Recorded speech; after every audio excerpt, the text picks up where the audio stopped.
माझे नाव कार्तिकी ज्ञानेश्वर मस्के. मी तुमच्या पुढे गोमू माहेरला जाते हो नाखवा ही कविता सादर करणार आहे. प्रस्तावना. बालमित्रांनो, गदी मांडगूळकर हे मराठी साहित्य विश्वातील गाजलेले लेखक आहेत. गीता रामायणकर अशी त्यांची ओळख आहे.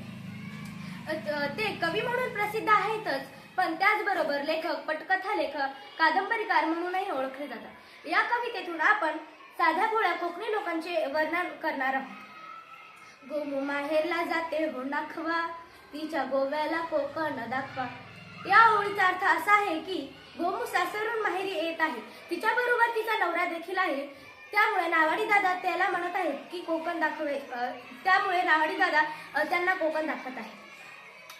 दावा कोकणची निळी निळी खाडी, दोही तीराला हिरवी हिरवी झाडी, भगवा अबोली फुलांचा टाटवा. या ओळीचा अर्थ असा आहे की दूरवर पसरलेला निळा समुद्र व खाडी गोमूच्या नवऱ्याला दाखवा. समुद्र किनाऱ्यावर असणारी हिरवी झाडी व केशरी रंगांची अबोली फुले वाफा मांडव त्याला दाखवा असे म्हणत आहे.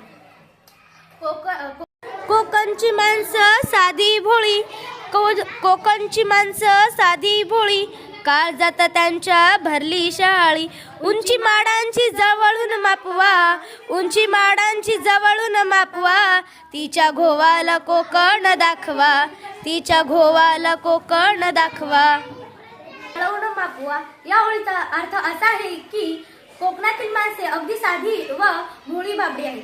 त्यांचे मन शहाळ्यातल्या नारळांवाणी अगदी मऊ आहे. ते अगदी प्रेमळ आहे. सोडून दे रे खोड्या साऱ्या, शिरडात शिर अवखळ वाऱ्या, धरणी धरणीला गलबट टेकवा. या ओळीचा अर्थ असा आहे की कवी वाऱ्याला सांगत आहे की तू तुझ्या साऱ्या खोड्या सोडून दे व शिरदा शिर, आणि त्यामुळे होडीला वेग येईल व होडी पुढे सरकत. धन्यवाद.